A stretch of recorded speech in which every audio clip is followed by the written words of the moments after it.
Muy buenas tardes, señoras y señores. Bienvenidos al atardecer de este viernes, día 5 de septiembre de 2025.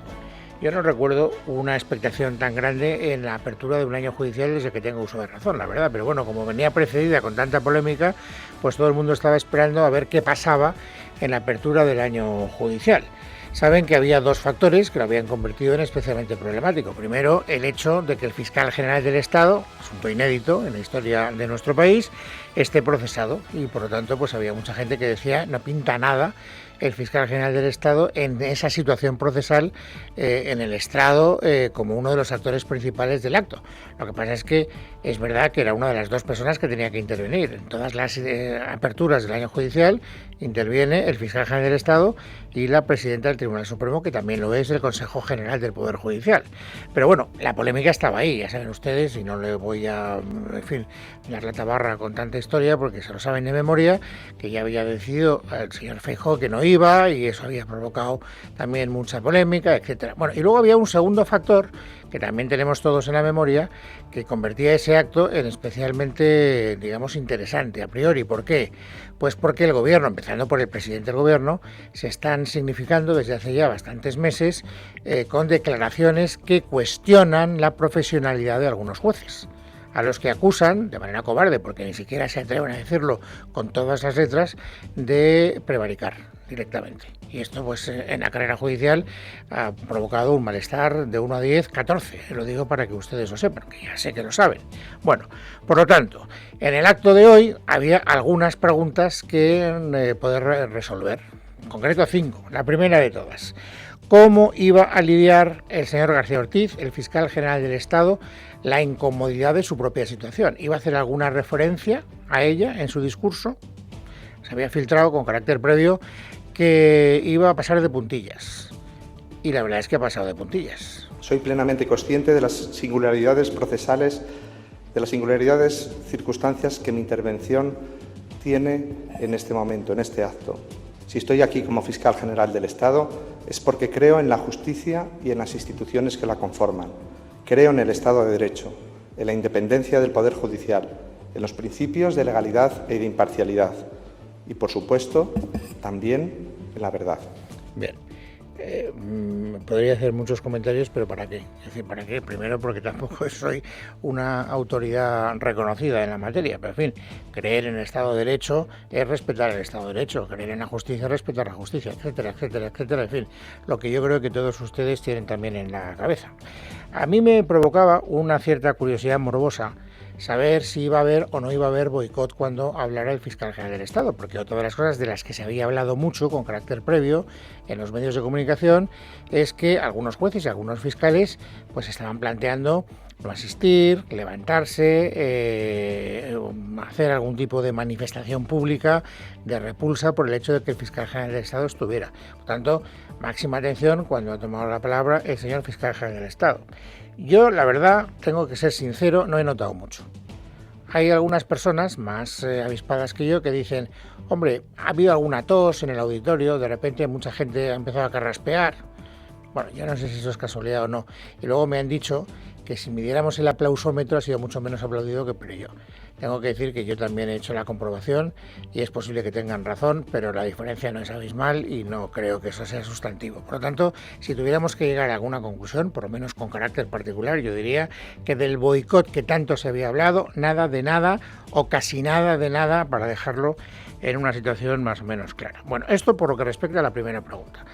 Segunda pregunta que había que responder en el día de hoy.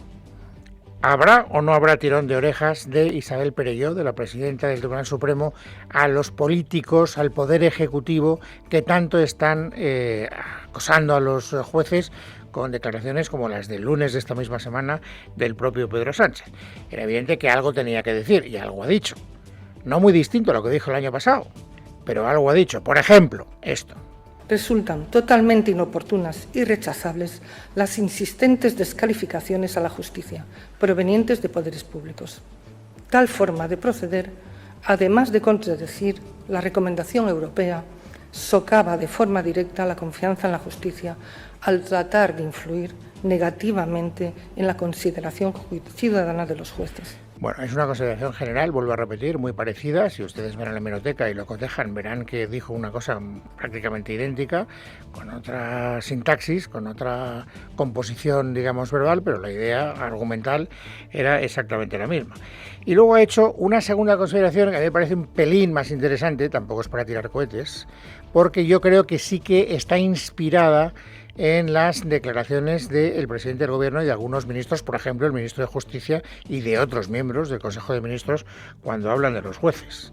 Es verdad que ella, lo digo para que no se despisten ustedes al escucharlo, comete un pequeño lapsus y se equivoca al principio y cuando quiere decir desacuerdo dice acuerdo.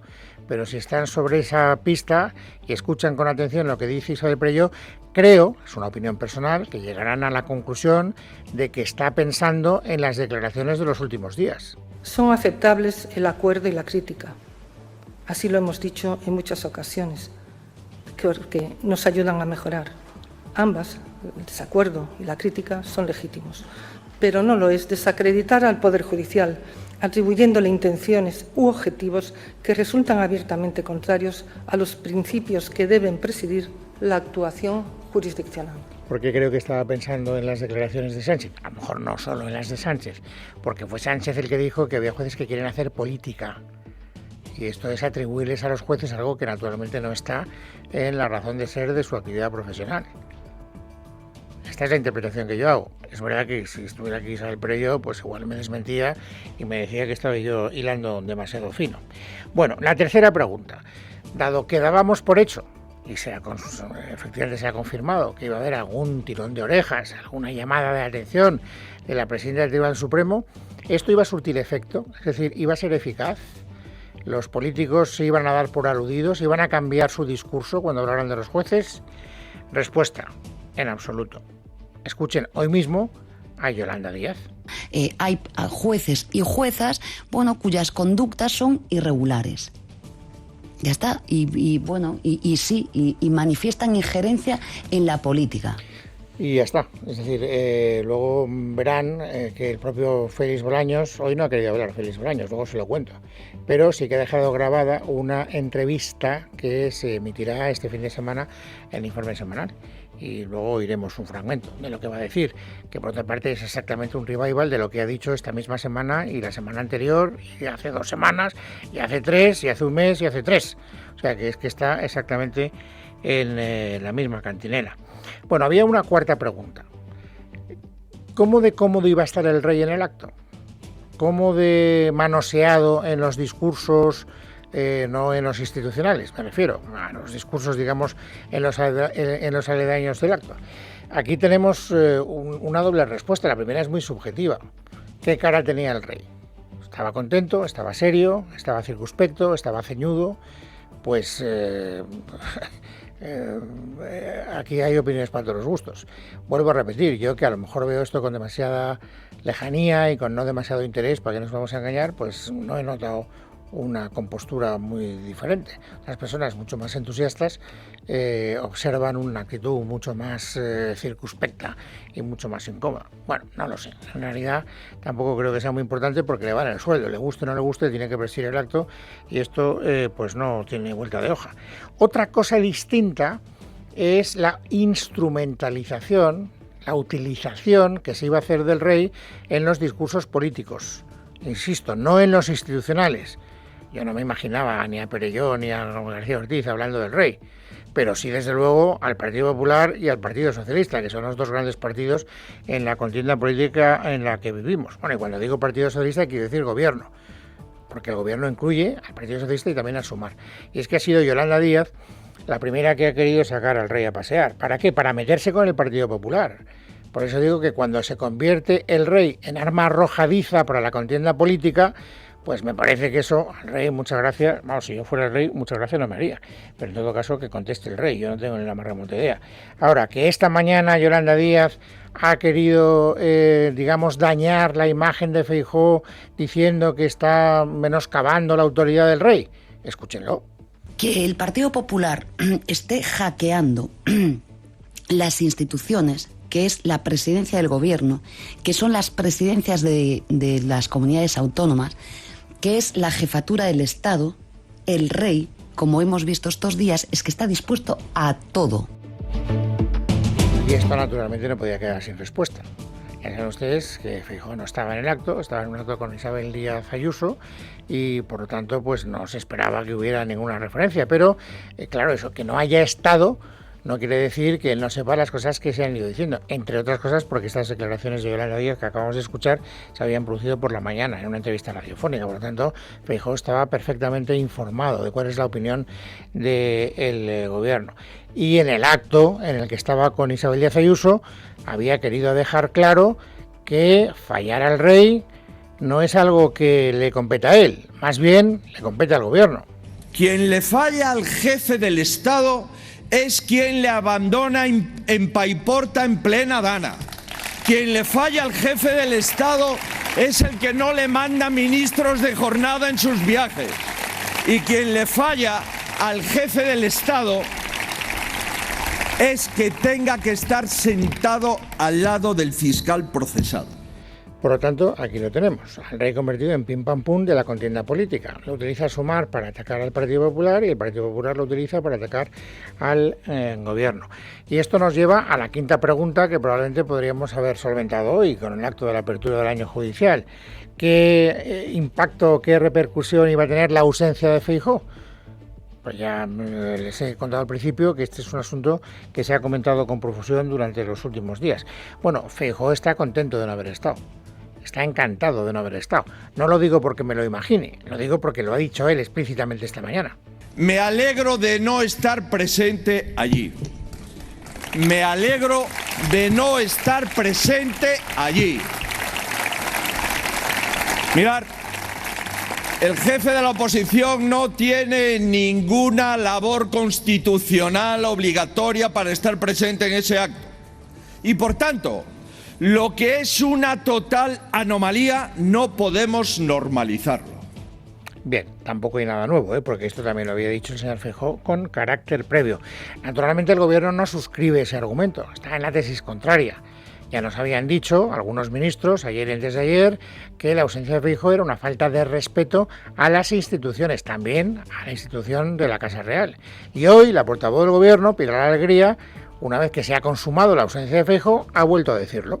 Una falta de respeto absoluta, no solamente a este gobierno, sino fundamentalmente al Poder Judicial, también a la Casa Real y me atreveré a decir al país en su conjunto, porque esto nunca jamás había sucedido.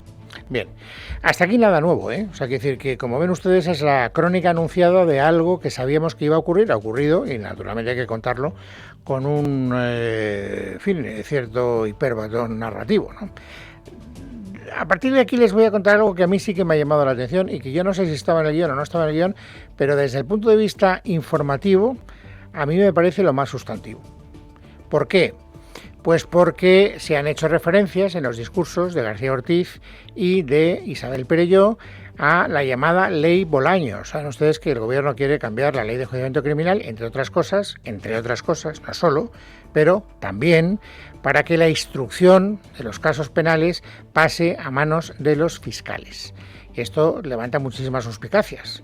¿Por qué? Pues porque la dependencia jerárquica de los fiscales hace que mucha gente se malicie que si los casos los van a instruir los fiscales, muchos de los casos que ahora mismo están siendo noticia, pues no hubieran pasado la criba de una investigación judicial más independiente.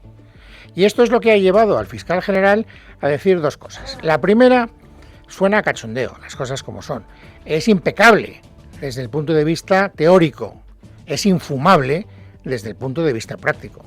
Lejos de ser una caricatura sumisa al poder establecido que algunos tratan de proyectar, la Fiscalía Española es la mejor salvaguardia para la ciudadanía y el Estado de Derecho. A ver qué ciudadano se lo cree. Después, sobre todo, de haber visto la conducta de fiscales tan independientes, y esto lo digo con ironía, como la señora María Dolores Delgado, que pasó directamente del Consejo de Ministros a la Fiscalía General del Estado, o el señor García Ortiz, primer fiscal general del Estado procesado en la historia de España. Bueno, después de haber dicho eso, que insisto, desde el punto de vista formal es irreprochable, desde el punto de vista práctico es infumable, el señor García Ortiz ha querido dejar claro que la reforma, la ley Bolaños, es muy buena y que incluso estaría dispuesto, para que levantara menos suspicacias ante la opinión pública, a que fuera aparejada con una merma, con un recorte de los poderes del propio fiscal general del Estado. Celebro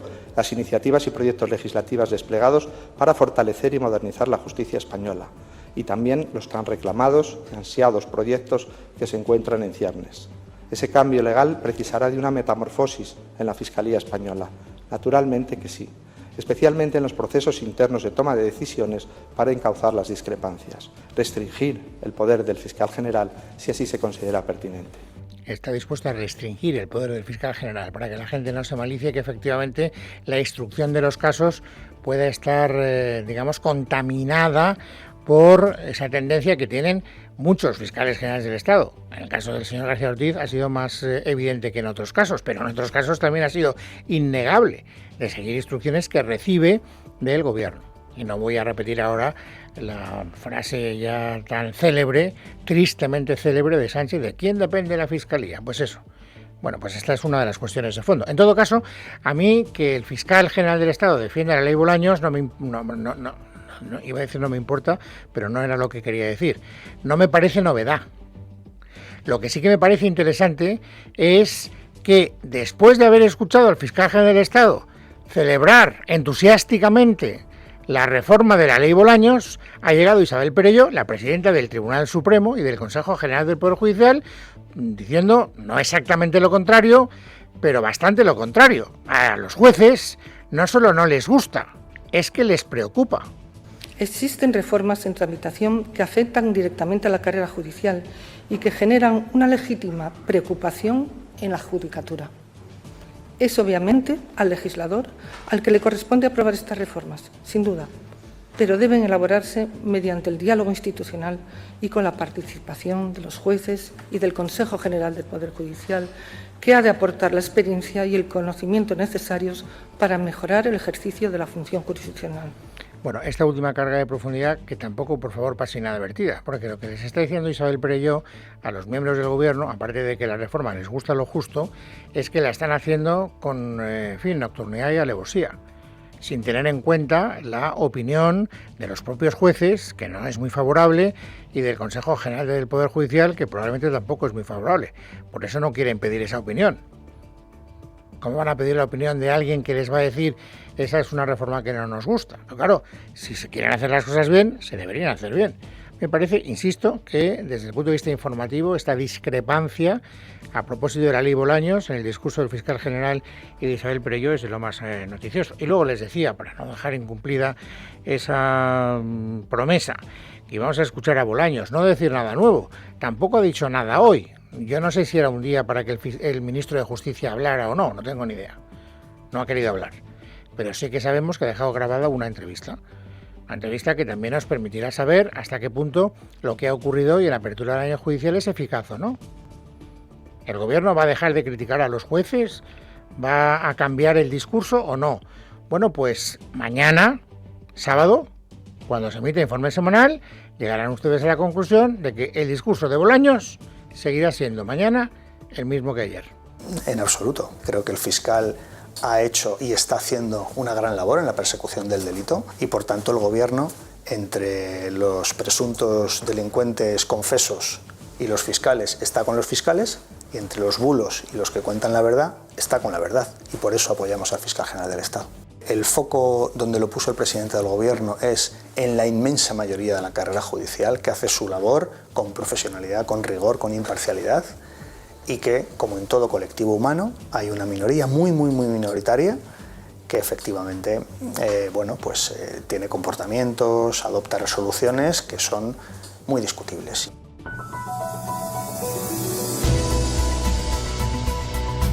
Bueno, es viernes, es 5 de septiembre de 2025. Vamos, amigos, ahora a completar el paisaje informativo sobresaliente del día. Esmeralda Ruiz, bienvenida, buenas tardes. ¿Qué tal, Luis? Buenas tardes. Bueno, hoy Pedro Sánchez ha vuelto a visitar una de las zonas afectadas por los incendios. Se ha ido a visitar la base de la Brigada de Refuerzo en Incendios Forestales de Tabullo del Monte, en León, pero tampoco en esta ocasión se ha reunido con los afectados. A las puertas del otoño, Sánchez ha pronosticado que nos esperan meses complicados con nuevas danas, y esto le ha servido para volver a insistir en su único anuncio tras un verano negro.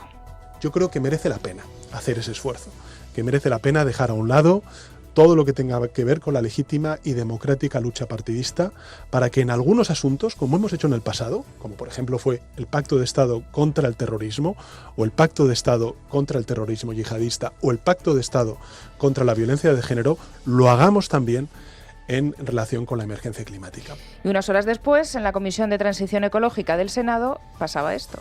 Y de verdad yo me pregunto, ¿es necesario un pacto de Estado?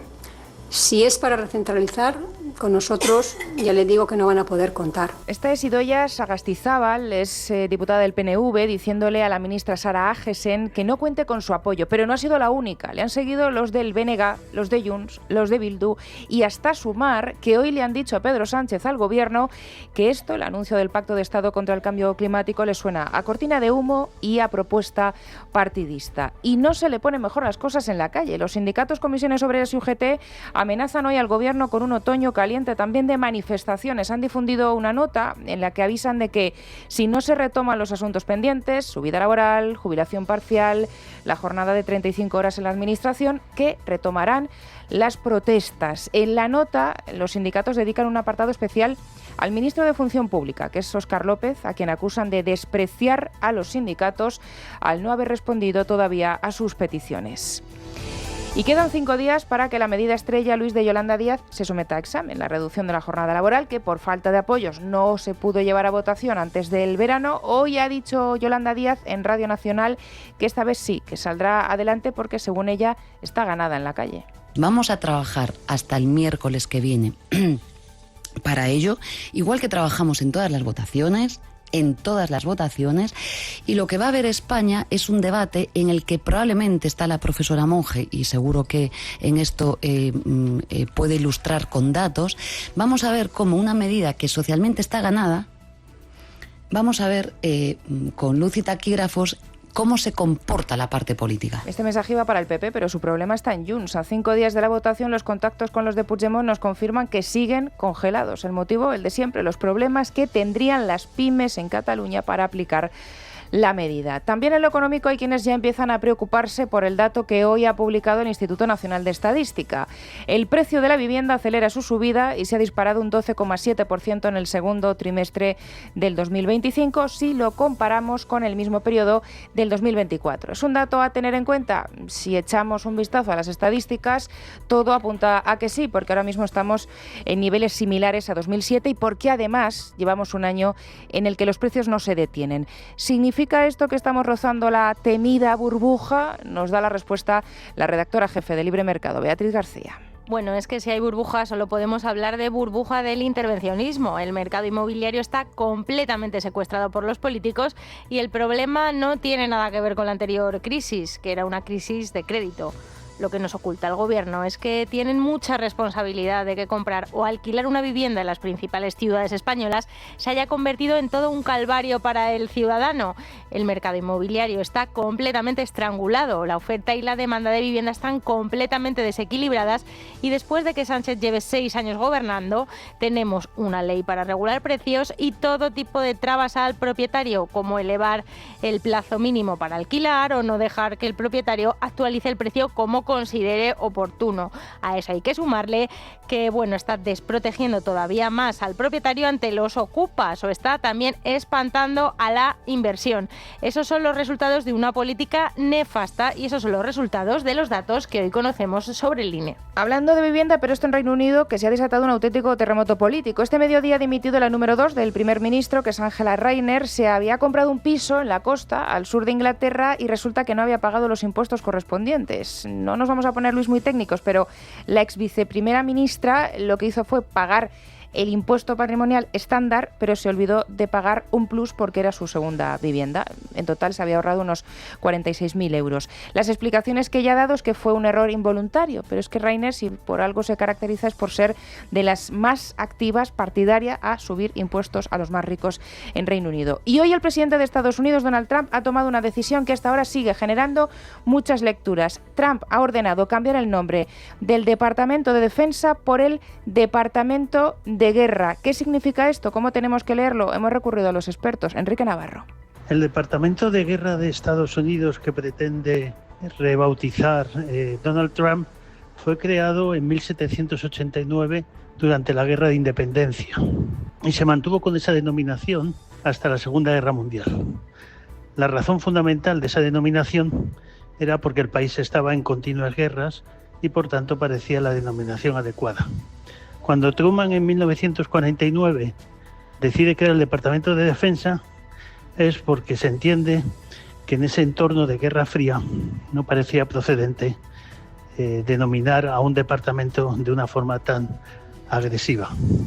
Sin duda, la razón de Trump, que se había presentado a las elecciones como un pacifista, para denominarlo Departamento de Guerra, tiene mucho que ver con la imagen que quiere transmitir de un país potente, preparado para entrar en guerra, y eso es lo que quiere demostrar, sobre todo en un primer lugar a Venezuela y al resto del mundo, y ponerse en igualdad de condiciones con las grandes potencias estratégicas como China y Rusia. Pues Trump sigue aspirando al Nobel de la Paz. Sin comentarios.